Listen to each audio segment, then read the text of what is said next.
Karena kita harus ngumpul dengan anak itu ya di Sabtu Minggu. Sebelum berangkat kita ingatkan, cek semua barang kamu. Karena kalau ada yang ketinggalan atau yang kelewatan, kita nggak akan bantu. Bapak versus Ibu mempersembahkan. Pertama masak. Biasanya kan kalau hari kerja itu kadang yang ya udahlah yang udah jadi aja, tapi kalau weekend itu berusaha bikin real food. Lebih banyak beres-beres ya, sama ya kalau di weekdays kita kerja di rumah ya ngurus anak ya, kayak suapin anak, mandiin anak, abis itu ya kalau main-main ringan ke taman dekat rumah juga bisa sih. Sebetulnya tiap hari juga pulang kerja, ya kita biasanya ada doa bersama di rumah, habis itu main dulu sebentar sama anak-anak. Kalau anak-anak udah mulai gede, ya paling semuanya pasti dilakuin di weekend dan melibatkan anak. Karena kita harus ngumpul dengan anak itu ya di Sabtu Minggu. Melibatkan anak apa ya? Karena anak saya masih bayi ya, masih 16 bulan, jadi masih ya rutin melibatkan untuk bermain doang. Paling untuk beresin mainannya juga belum terlalu ini ya. Jadi kita masih bareng-bareng untuk itu. Kalau rutin main-main sih adalah kayak petak umpet gitu di rumah tuh juga lumayan sering kan, anak lari ke kamar, kita pura-pura cari. Padahal kita udah tahu juga anak itu lari kemana, tapi kita cari aja biar mereka seneng lah. Setiap hari nganterin anak sekolah, drop dulu di sekolahnya, baru kami ke kantor. Itu sih setiap hari. Pulang kantor biasanya nyampe rumah itu jam 8, setengah 9. Biasanya anakku nunggu dulu.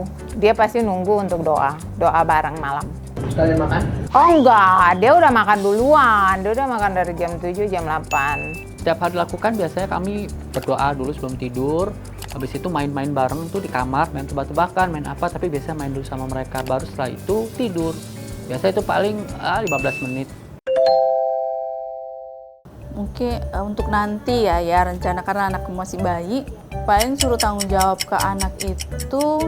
Kalau dia butuh sesuatu nggak boleh dengan nangis, misalkan dia harus ngomong, harus menjelaskan apa dia mau beli sesuatu itu gunanya untuk apa, dia tahu itu berfungsi untuk dia atau enggak, yang kayak gitu sih. Kalau udah gede sih bisa udah dibagi ya, pokoknya harus nyuci piring siapa, bersihkan rumah siapa gitu. Terus Tentang tanggung jawab ya mungkin kita ya ajarin anak, kasih tahu bahwa kalau kewajiban dia seperti apa. Contohnya kewajibannya kalau malam itu harus sikat gigi, jadi jangan sampai lupa. Jadi kalau memang udah waktunya mau tidur, mereka harus sikat gigi. Nah itu mungkin contoh tanggung jawab kecilnya sih. Biasanya kalau di kami di rumah emang anak-anak walaupun dari kecil udah biasa tanggung jawab. Caranya kalau kami biasanya mereka kayak punya jadwal nyapu, jadwal nyuci piring. Terus kalau mereka akan ada activity, mereka ikut kursus futsal, kursus piano misalkan. Mereka wajib menyiapkan semuanya itu sendiri. Sebelum berangkat kita ingatkan, cek semua barang kamu. Karena kalau ada yang ketinggalan atau yang kelewatan, kita nggak akan bantu. Kami mencoba supaya mereka membiasakan diri untuk bertanggung jawab sebetulnya sih. Anak-anak itu diajarin tanggung jawab ya umpamanya gini ya, dalam hal pelajaran sekolah mereka harus tanggung jawab untuk mengerjakan PR-nya, belajar setiap mau ujian. Anak-anak juga harus bertanggung jawab dengan kebersihan di kamar mereka. Anakku laki-laki dan dia untuk masakan-masakan yang simple seperti manas-manas atau goreng-goreng, kemudian bikin nasi goreng gitu, dia bisa masak sendiri dan itu tanggung jawab dia bisa ditinggalin gitu dengan adiknya ya, dalam pengawasan tentunya.